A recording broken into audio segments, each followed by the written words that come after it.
Hello everyone, this is Seema and welcome to my channel study John institute. हम पिछली class में noun अपना पढ़ रहे थे। आज नाउन के साथ ही हम क्लास को कंटिन्यू करते हैं।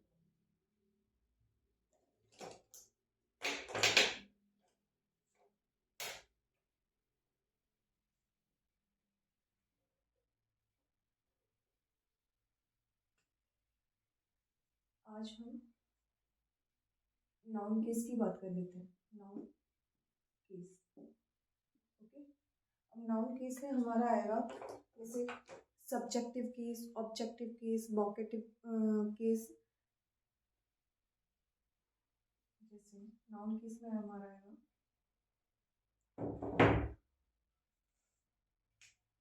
सब्जेक्टिव,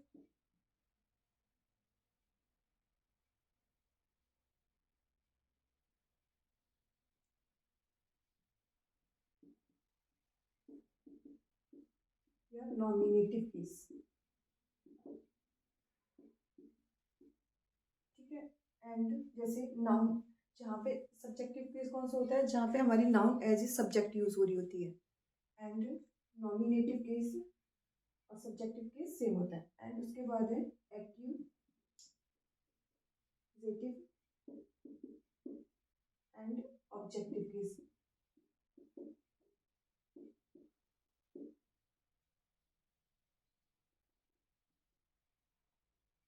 जहाँ पे हमारी noun as a object use हो रही हो।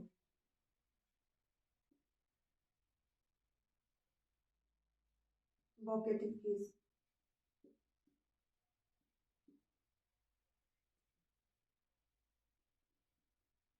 जहाँ पे हम किसी को संबोधन दे रहे हो।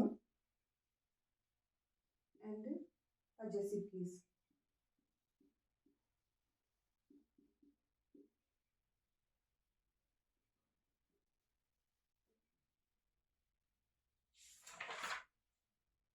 या जेनेटिव केस।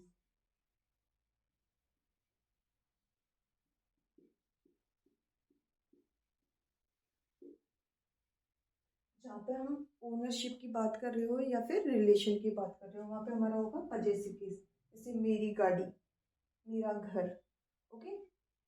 और जहाँ पे सब्जेक्ट की तरह यूज कर रहे हो वहाँ पे सब्जेक्टिव, ऑब्जेक्ट की तरह ऑब्जेक्टिव, और किसी को संबोधन की तरह यूज कर रहे हैं तो वोकेटिव। एंड जहाँ पे हम किसी रिलेशन या फिर ओनरशिप की बात कर रहे हैं वहाँ पे हमारा पजेसिव केस आएगा, ठीक है। अब पजेसिव केस को हम कैसे बताते हैं वो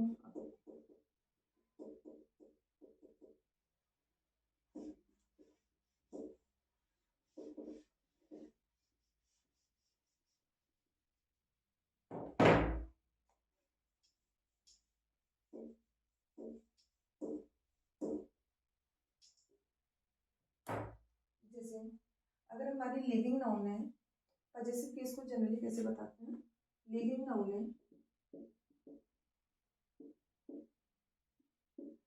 तो हम अपोस्ट्रोफ एस का यूज करेंगे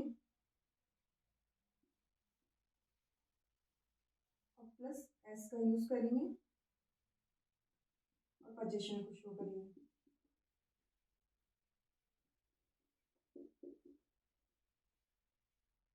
ओके। जैसे राम हाउस, अब यहाँ पे हमने अपोस्ट्रोफ एस लगा दिया, ठीक है। अपोस्ट्रोफ लगा दिया, एस लगा दिया, राम हाउस, इसका मतलब राम का घर। लेकिन यही बात अगर हम नॉन लिविंग के लिए करेंगे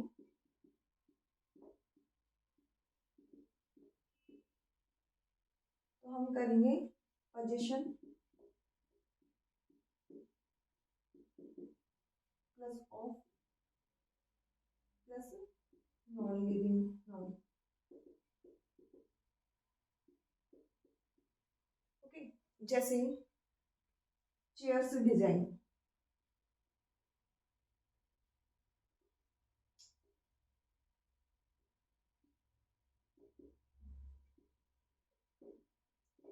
अभी पढ़ा कि राम्स हाउस, ऐसा हम अपोस्ट्रोफ एस लगा के अपोस्ट्रोफ लगा के एस लगा के ये कर रहे थे लिविंग केस में। जब हमारा नॉन लिविंग होगा तो हमें ऐसे नहीं करना है, हमें करना है position of plus non living, यानी डिजाइन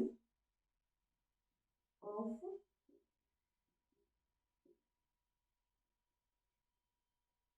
चेयर।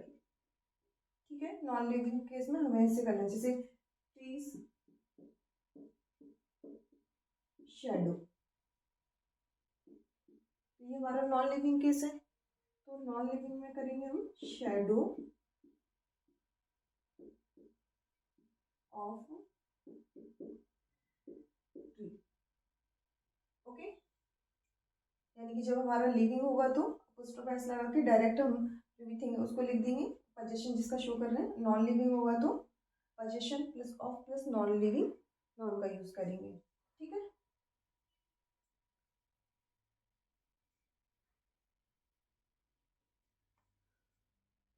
यहाँ तक आप स्क्रीनशॉट ले लो।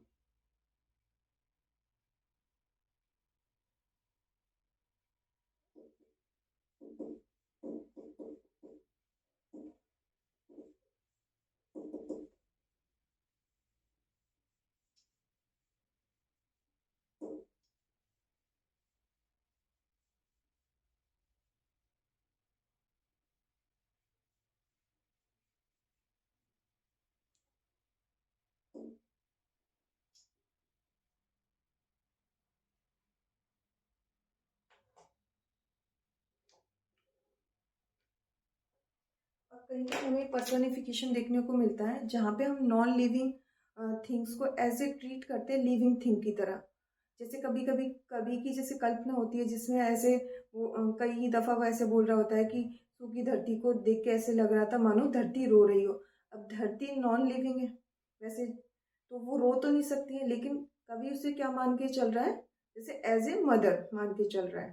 ठीक है, तो जब हम नॉन लिविंग थिंग को एज ए ट्रीट करते हैं लिविंग थिंग, लिविंग नाउन की तरह या लिविंग थिंग की तरह, तो उसे बोलते हैं हम पर्सोनिफिकेशन, मानवीकरण करना। ओके, तो ऐसे में हम जैसे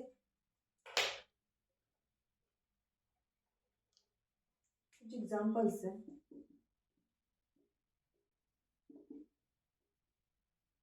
इंडियाज पॉल्यूशन,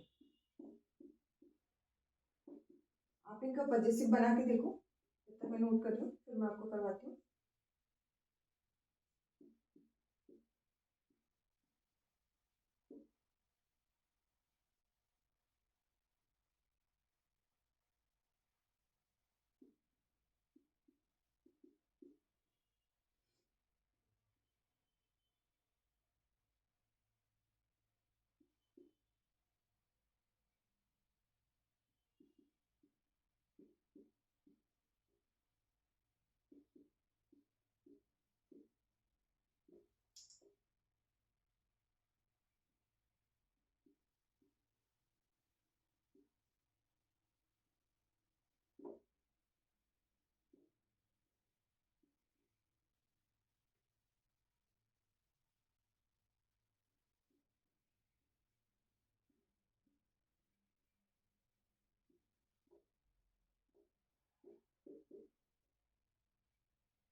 जैसे ओके, जैसे इंडियाज पॉल्यूशन, अब क्या होना चाहिए, पॉल्यूशन ऑफ इंडिया या फिर इंडियाज पॉल्यूशन सही है।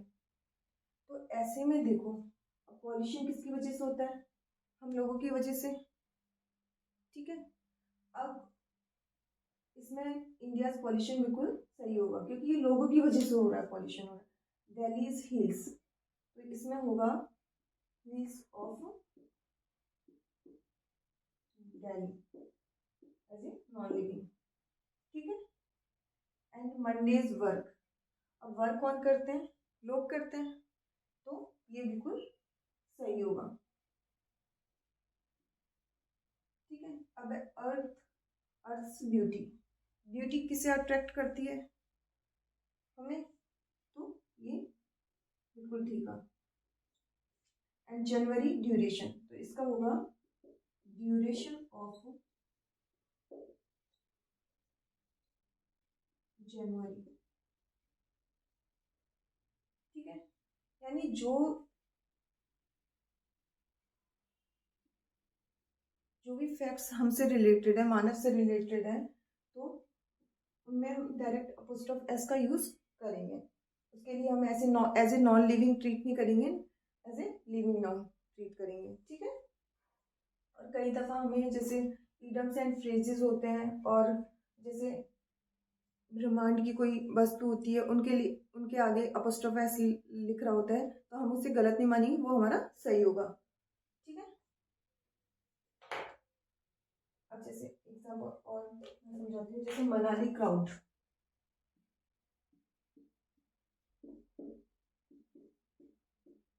मनाली क्राउड, अपोस्ट्रोफ ऐसे यहाँ पे क्राउड किसकी वजह से होती है, लोगों की वजह से होती है, भीड़, तो ये एकदम करेक्ट होगा।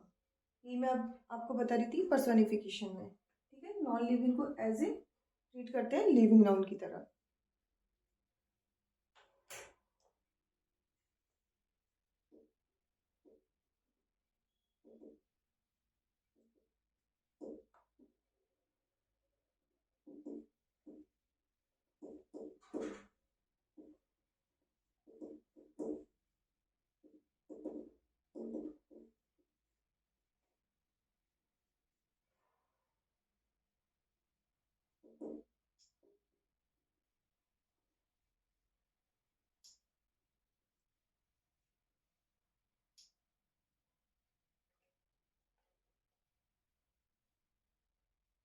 अब कहीं कहीं हमें जो नाउन होते हैं उनमें हिजिंग साउंड सुनाई देती है, जैसे एस, एस एच, या फिर सी ई या ई एस, ठीक है। अब उसमें हम जो पोजीशन दिखाएंगे वो कैसे दिखाएंगे, जैसे हमारा है फारस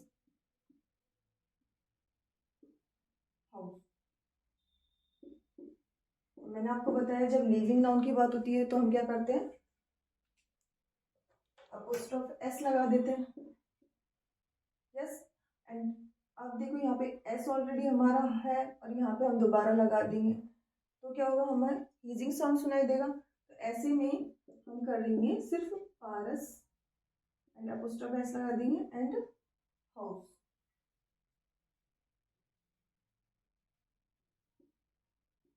ओके। जब हमारा हीजिंग साउंड हो तो हमें ऐसे नहीं करना है कि डबल बार एस लगाना है, अपोस्ट्रोफ ऊपर लगा देते हैं एंड डायरेक्ट हम नॉन लिविंग को लिख देंगे, ओके।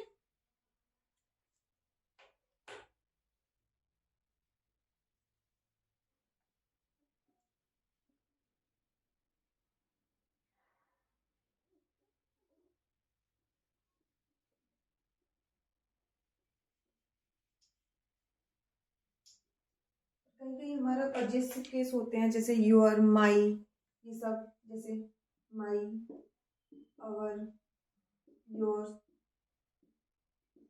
अब देखो, अब जैसे पजेसिव केस में ऑलरेडी आपका, जैसे योर्स, ठीक है, योर, इसमें ऑलरेडी है कि आपका।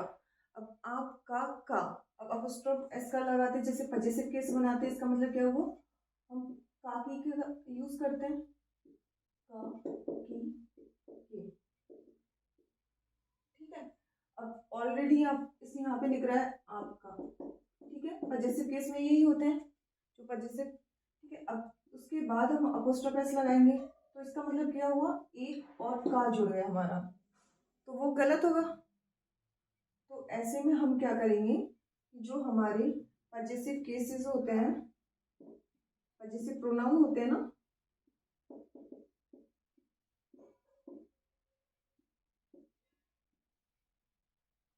पजेसिव प्रोनाउन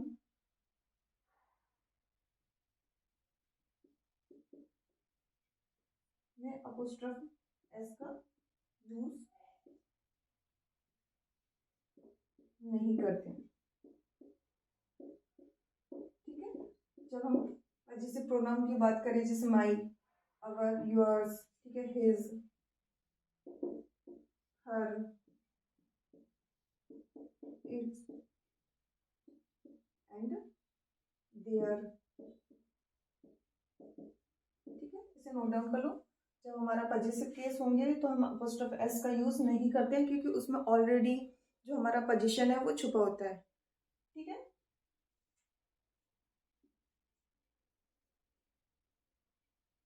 शॉट ले लो आप।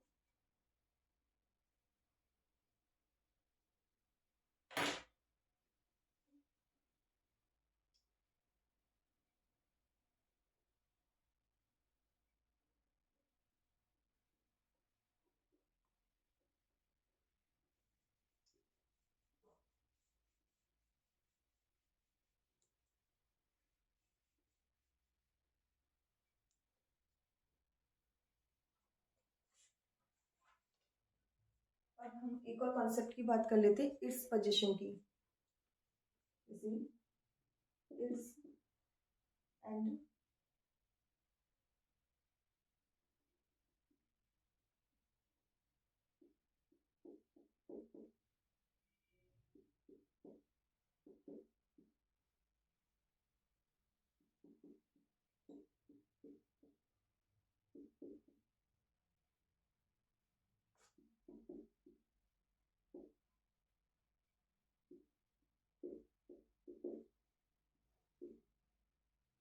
इट्स है वो हमारे पोजीशन का काम करता है जब इट और एस साथ में होता है, और अपोस्ट्रोफ एस करके जब होता है ये कॉन्ट्रैक्शन का काम करता है, ठीक है।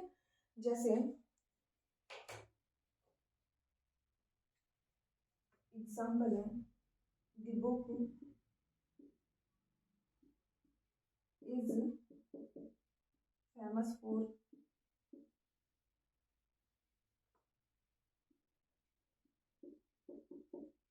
इट्स या इट्स थी।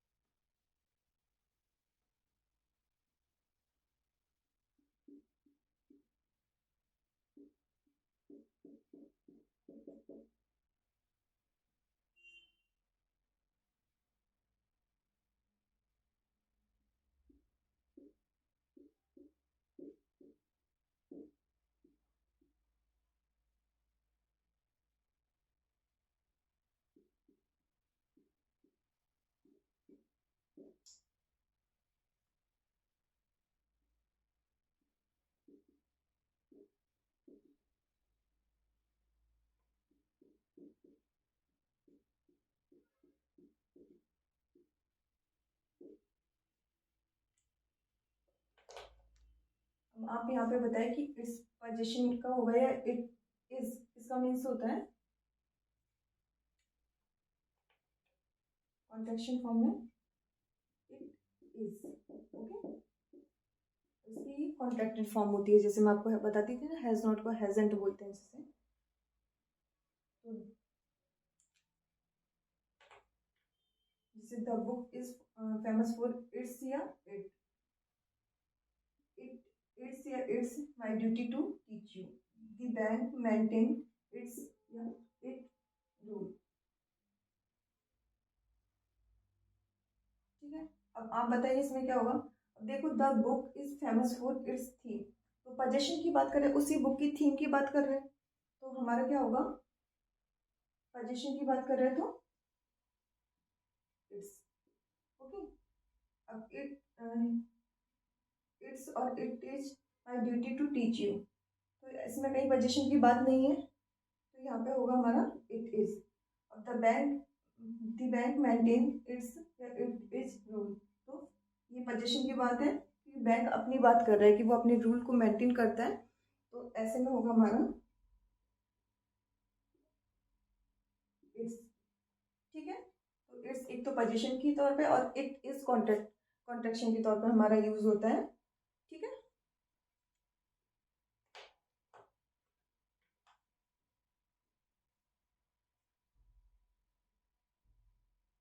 स्क्रीनशॉट ले लो।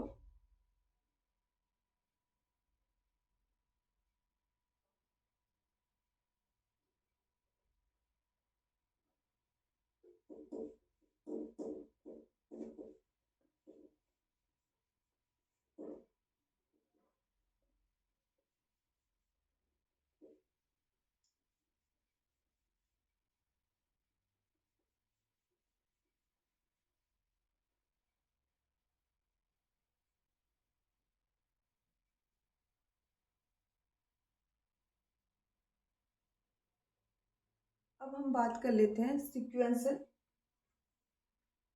पोजीशन की।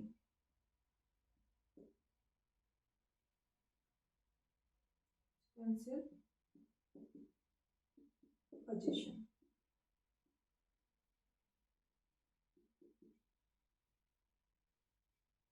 जैसे नाउन 1 हमारी दे रखी है और अपोस्ट्रोफ एस लगा रखा है, नाउन 2 दे रखी है, अपोस्ट्रोफ एस लगा रखा है, एंड नाउन 3 दे रखी है। तो इसमें हम पोजीशन को कैसे लिखेंगे ये, तो इसका मैं आपको बताती हूँ। इसका होगा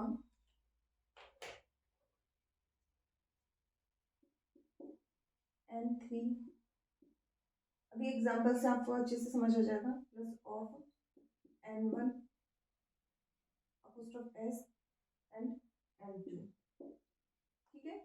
यानी N1 नाउन 1 हमारी है, नाउन 2 हमारी अपोस्ट्रोफ एस के साथ है, नाउन 3 हमारी है।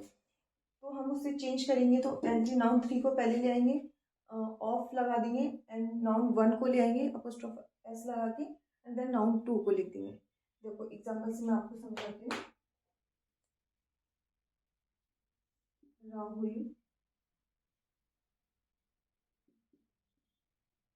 Friend,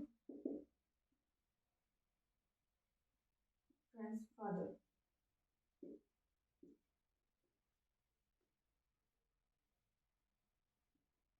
died yesterday।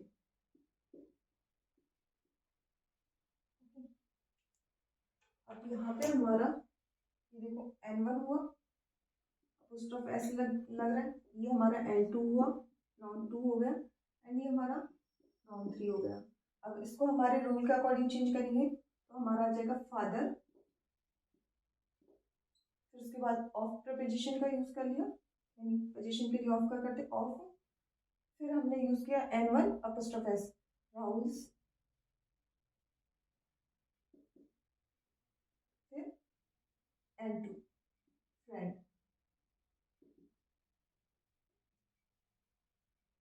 died yesterday। Okay,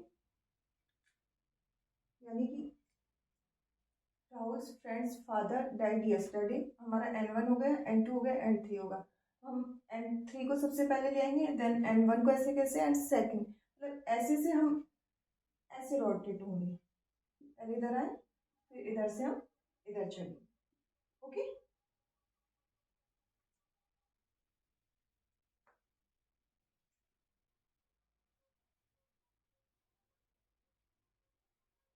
ये हमारा सीक्वेंशियल पोजीशन है।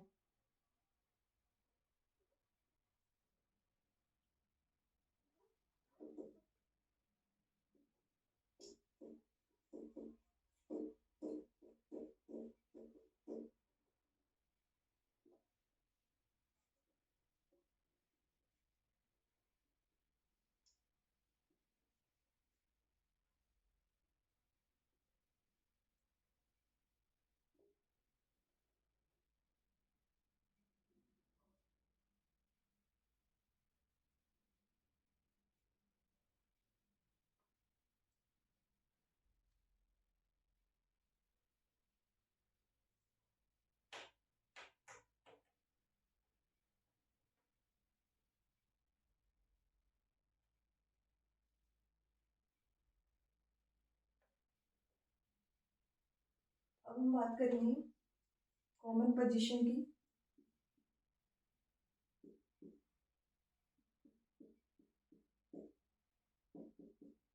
एंड हमारा स्प्लिट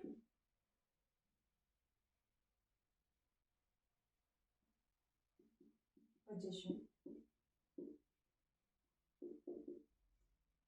ओके, अब जैसे हमारा N1 एंड N2 है, N2 पे अपोस्ट्रोफ एस लग रहा है, जो पोजीशन हमारा होगा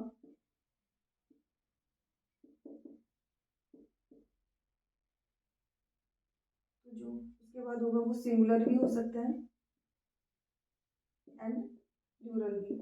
अभी आप नोट डाउन कर लो, जब मैं एग्जाम्पल से आपको समझाऊंगी तो आपको अच्छे से समझ आएगा, ठीक है। एंड उसके बाद जैसे कि अगर हमारा दोनों में एपोस्ट्रोफ है, noun 1 S and noun 2 apostrophe S, तो यहाँ पे जो हमारा पोजीशन होगा या तो हमारा अनकाउंटेबल नाउन होगा या काउंटेबल नाउन होगा, प्लूरल काउंटेबल नाउन होगा,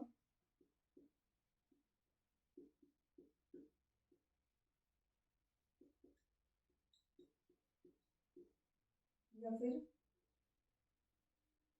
अनकाउंटेबल नाउन होगा।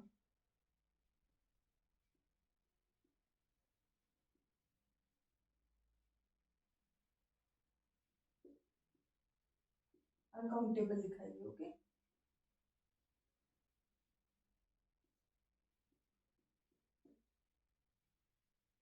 इसका मतलब ये हुआ जैसे N1 and N2 apostrophe S की बात कर रहे हैं, उसके जैसे कि राम एंड रोहित एस। अब यहाँ पे फ्रेंड या फ्रेंड्स, इनमें से क्या होगा, सिंगुलर होगा या प्लूरल होगा, ठीक है।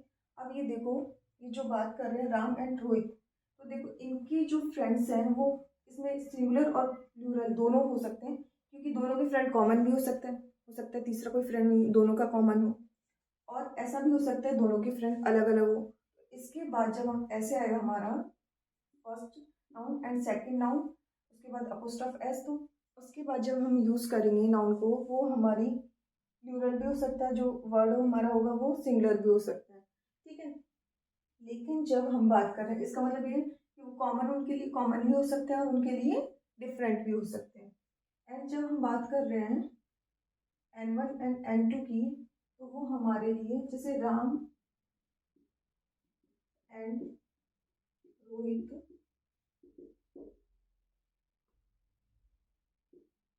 दोनों में अपोस्ट्रोफ एस लग रहा है, तो यहाँ पे हमारा फ्रेंड या फिर फ्रेंड्स, तो यहाँ पे ऑलवेज हमारा प्लूरल होगा, यानी कि ये दोनों अलग अलग की बात कर रहे हैं, ठीक है। और इसके मैं कुछ एग्जांपल्स आपको करवाती हूँ, ठीक है। यहाँ तक आप नोट डाउन कर लो कि अगर हमारा दोनों, एक नाउन 1 है एंड नाउन 2 है, उसमें नाउन 2 में अपोस्ट्रोफ एस लग रहा है, तो जो हम पोजीशन दिखाएंगे आने वाले वर्ड पे, वो हमारा सिंगुलर भी हो सकता है और प्लूरल भी हो सकता है, यानी कि उन दोनों के फ्रेंड कॉमन भी हो सकते हैं और उन दोनों के फ्रेंड डिफरेंट भी हो सकते हैं। एंड स्प्लिट पोजीशन में हमारा क्या होता है कि दोनों में अपोस्ट्रोफ एस लग रहा है, इसका मतलब वो दोनों अलग अलग पर्सन की बात कर रहे हैं, अलग अलग कोई भी थिंग है उसकी बात कर रहे हैं, ठीक है। तो उसमें हमारा ऑलवेज जो सिंगुलर है वो नहीं होगा, तो प्लूरल काउंटेबल नाउन होगा या फिर अनकाउंटेबल होगा, ओके। तो यहाँ का स्क्रीनशॉट ले लो, फिर मैं डिलीट कर देती हूँ।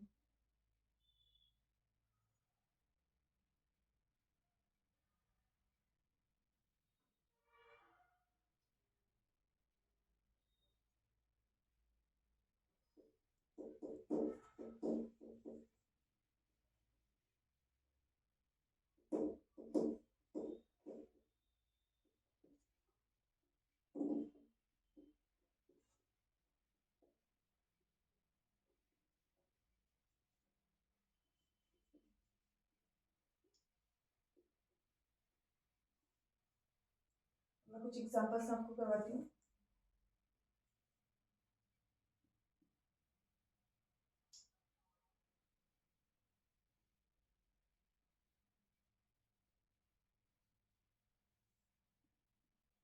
रुचि एंड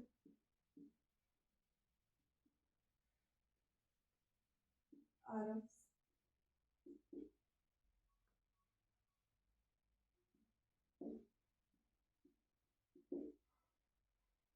वेडिंग।